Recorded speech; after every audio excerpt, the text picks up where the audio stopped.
there's a crucial extra step to this involvement in Yiddish, and it's crucial because the world I was part of, which was the Mendele world and the Yiddish Book Center world and David Roski's world, which is also Ruth Wise's world, all of those worlds have some things in common. They emerge from some of the same traditions, and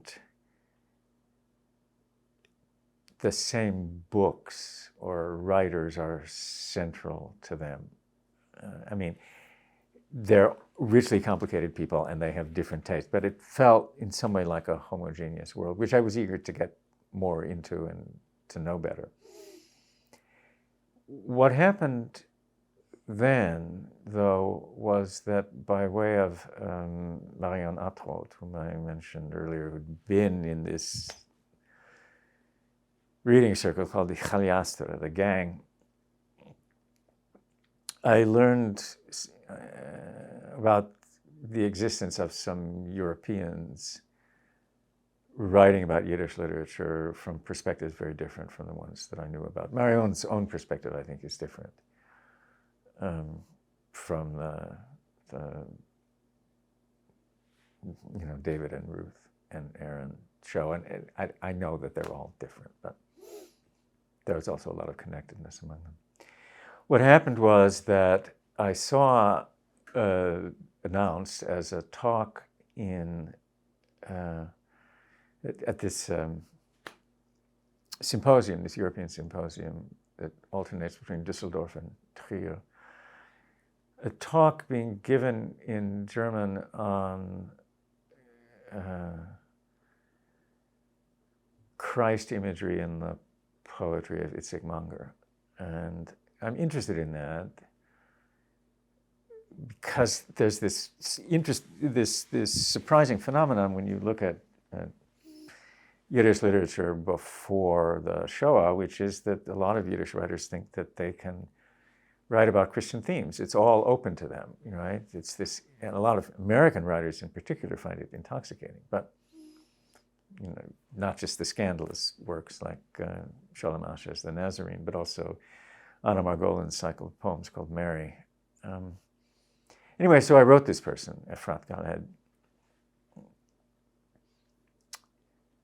in German because that's what her talk was in, and she answered, and I got to know her. She's an Israeli-born Yiddishist who writes in German. Efrat, the first name Gal, Ed, hyphen Gal, hyphen Ed. She teaches at Düsseldorf, as a colleague of Marion's.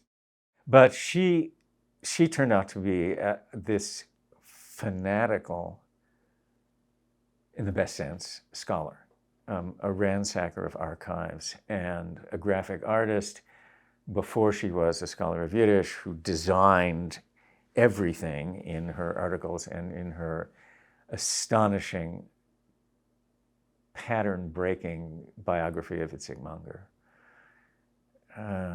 It's just beautiful. It's in multiple columns. It looks like a Talmud treatise. It's really just great.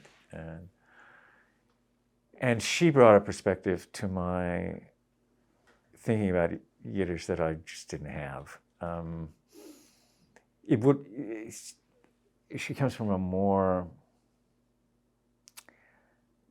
sort of like Pearl Kahan. She's sort of saying, Yiddish is a wonderful language. I've spent most of my life, reading about it and writing about it. But I'm also a secular Israeli intellectual, and and I read,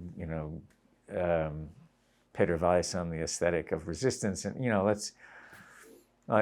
she's much more hospitable to certain kinds of theory than a lot of Yiddishists used to be, at any rate, and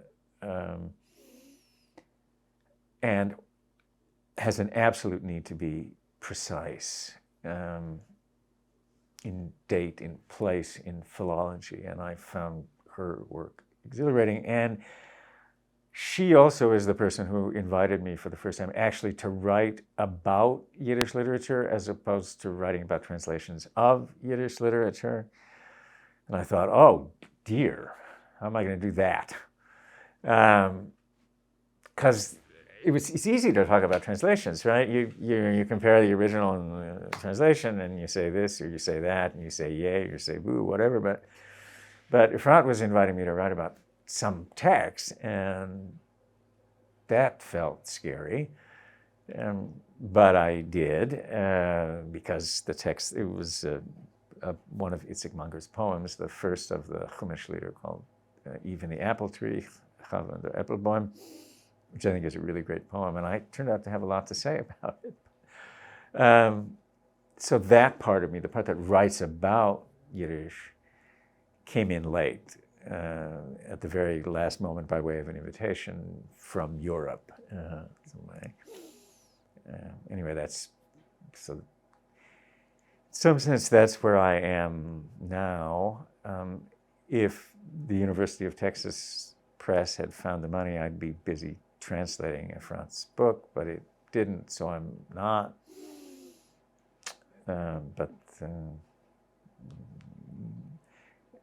Other than the mentoring work I've done for the Book Center's Translation Fellows Program, that's more or less where I am at the moment.